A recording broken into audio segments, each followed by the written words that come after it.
what's up guys?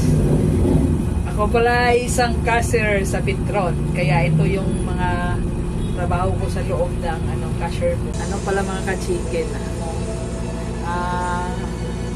Malapit na akong mag 5 years dito sa Petron bilang isang cashier. Kaya ini-enjoy ko lang dito sa loob yung mga trabaho. First kong hirap kasi bago pa, so hindi mo kabisado yung mga machine. So ngayon parang in love na lang ako sa work ko, parang buwa ko na lang to. Kaya love your work kasi dito ka kumukuha ng kumbaga yung mga dapat mong gustong ilhin sa yung sarili mo. So tip ko sa inyo is mahalin yung trabaho. Tsaka rin focus lang para hindi ka sa trabaho mawala-wala, maiiwanan kasi dito talaga super busy. Dapat ka talaga mabilisan kasi dami customer. Meron pa namang ibang demanding na customer. Ayaw magpahawak sa card nila.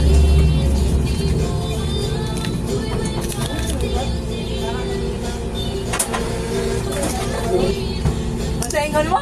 Petron ang minuta. Petron dito ni? Nano de? Kailan ni mo?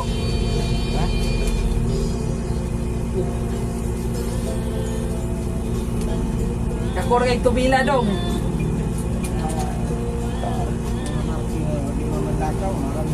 Oh, mingko biya.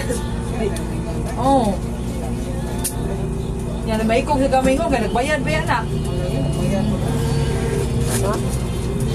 May kong sa tamingo na nagparking ba kay nagbayad ba yan na?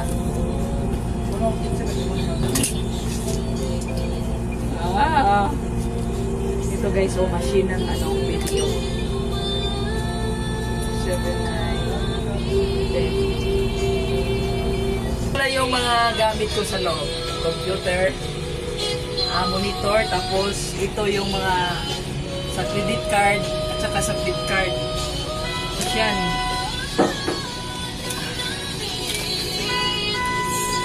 Kailangan mong i-release para lalabas yung gas doon.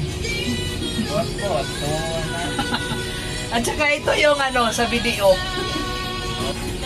Ganyan lang kasimple trabaho dito sa loob. Pag linggo, hindi ka gaano mahirapan. Pero pag other day, yan, hirap. May kulang charge sa sir. No. Kailangan maging wais. Uy, bila na ito, 1K ito. Initiative talaga. 1K ka diya, kaklaro anak. Para hindi magkamali. So strategy ko is anuhin ko talaga yung para mabilisan at titignan ko yung mga yung dito sa computer guys, para para chill lang ang person. Kaso ngayon di pa busy so walang gaanong customer. Bukas nito Monday, ito yung routine ko everyday pag sa work. Thank you pala guys sa sa short video ko na dinitingnan